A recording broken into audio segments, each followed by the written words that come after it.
बिस्मिल्लाहिर्रहमानिर्रहीम। अस्सलाम वालेकुम। सऊदी अरब में कुर्बानी के दो सिस्टम हैं। पहला सिस्टम, लोग मंडी जाते हैं, कुर्बानी का जानवर पसंद करते हैं, अमरा छतरे खरीदते हैं, ये महंगे होते हैं। मिडिल क्लास सूडान के बकरे खरीदती है और गुरबा ऑस्ट्रेलिया और न्यूजीलैंड के बकरे खरीदते हैं। या फिर ये लोग गाय और ऊँट में हिस्सा डाल देते हैं। हुकूमत ने मुल्क के तमाम शहरों, कस्बों और देहात में जदीद स्लाटर हाउस बना रखे हैं। पूरे सऊदी अरब में स्लाटर हाउसेस के नर्क तय हैं। ये 20 रियाल लेते हैं और आध घंटे में बकरे या गाय की साफ सुथरी बोटियां गाहक के हवाले कर देते हैं। स्लाटर हाउस का दर्जा हरारत और सफाई मिसाली होती है। अमला गाहकों को गोश्त बाकायदा प्लास्टिक के थैलों में पैक करके देता है। जानवरों की आलाइशें, चर्बी और खून स्लाटर हाउस में तलब कर दिया जाता है। जानवरों की बाकियात माशरे को ख़राब करती हैं, बीमार करती हैं और ना ही इनसे जाली घी और कुकिंग ऑयल बनता है। सऊदी अरब ने इस्लामी बैंक से मिलकर कुर्बानी की ऑनलाइन सर्विस शुरू कर दी है। ऑनलाइन सर्विस में तुम्बे और बकरे की कीमत तय है। आप 120 अमेरिकी डॉलर, 92 यूरोज़, 450 रियाल या फिर 12,000 पाकिस्तानी रुपए में जानवर खरीद सकते हैं।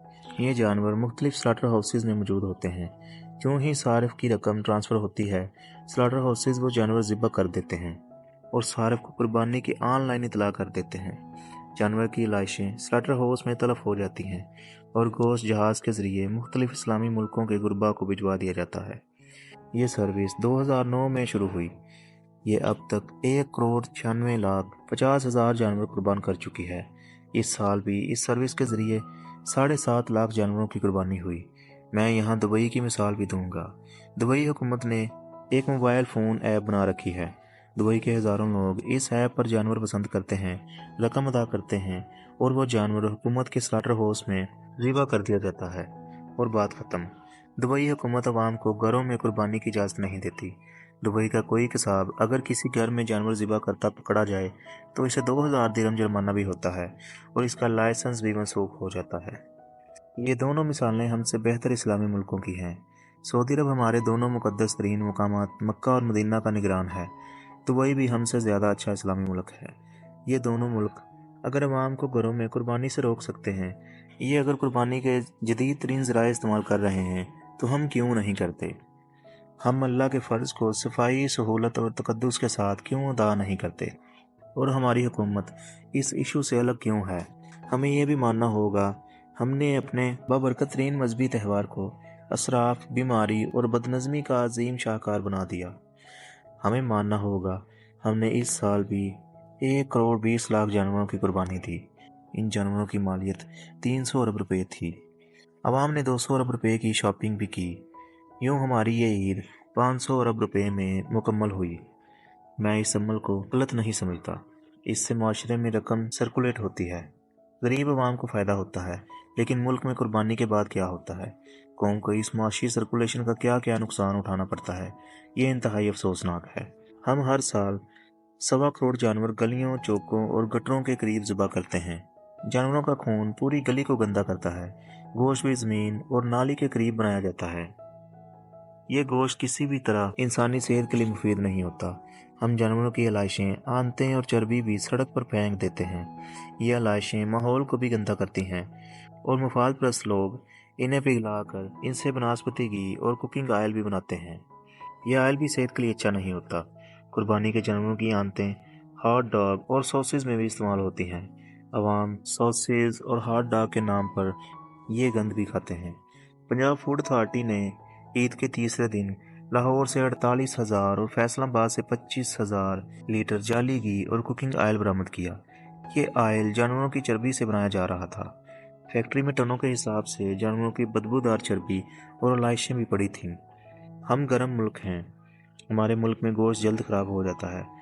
ईद के मौका पर 80% कसाई नॉन प्रोफेशनल होते हैं। ये मौका से फ़ायदा उठाने के लिए टोका छुरी लेकर निकल खड़े होते हैं। ये जानवर और गोश्त दोनों को बर्बाद भी कर देते हैं और कुर्बानी देने वाले से 10-20 हज़ार रुपये भी खींच लेते हैं।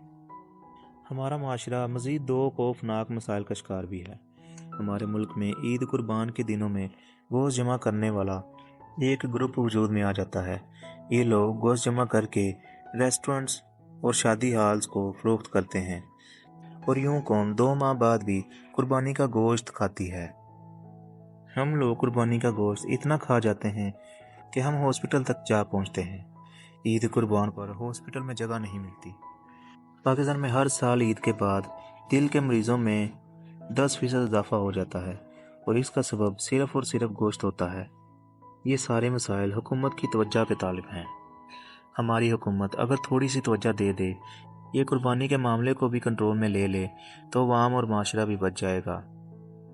ہماری حکومت کو چاہیے کہ یہ سعودی عرب اور دبئی جیسا کوئی صاف ستھرا حل نکال لیں۔ یہ صارفین کی آن لائن سروسز سے بھی فائدہ اٹھا سکتے ہیں۔ حکومت کو چاہیے وہ ایک قانون بنا دے جس میں عوام کو قربانی کے لیے سلاٹر ہاؤس جانا ہوگا۔ آپ غور فرمائیے، یہ ہماری کتنی بڑی بدقسمتی ہے۔ عید قربان گزرتی ہے اور ہم مہینوں اس کے نتائج بھگتتے رہتے ہیں۔ ہماری گلیوں اور بازاروں سے 2 ماہ بدبو نہیں جاتی۔ ہم عید اور عید کے بعد مہینوں بیمار اور آلودہ گوشت کھاتے ہیں، اور ہمیں کوکنگ آئل میں جانوروں کی چربی اور علائشیں پگھلا کر کھلا دی جاتی ہیں۔ اور ہم اگر ان تمام عذابوں سے بھی بچ جائیں تو بھی ہم اپنی اوقات سے زیادہ گوشت کھا کر ہاسپٹل میں جا گرتے ہیں۔ ملک میں ہر سال اللہ کے نام پر منافع خوری اور قصاب بازی کا خوفناک سلسلہ بھی شروع ہوتا ہے۔ بکرے اونٹ کی قیمت میں فروخت ہوتے ہیں اور اونٹ پلازوں کے ریٹس میں بکتے ہیں، اور کوئی ان کا ہاتھ تک نہیں روکتا۔ یہ سلسلہ اب بند ہو جانا چاہیے۔ حکومت کو آگے آنا چاہیے۔ یہ سب سے پہلے اسلام آباد میں ایک پائلٹ پروجیکٹ شروع کرے، اور یہ اس کے بعد اس پروجیکٹ کو پورے ملک میں پھیلا دے۔ کیا حکومت وفاقی دارالحکومت یعنی ایک شہر کو بھی قربانی کا ماڈل سٹی نہیں بنا سکتی؟ کیا یہ اسلام آباد کو بھی قربانی کے معاملے میں سعودی عرب یا دبئی نہیں بنا سکتی؟ کیا ہماری حکومت میں اتنی کیپیسٹی بھی نہیں؟ لیکن کیا ہم جانوروں کی لاشوں سے بھی نہیں نبٹ سکتے؟ کیا ہم اتنی اہلیت بھی نہیں رکھتے؟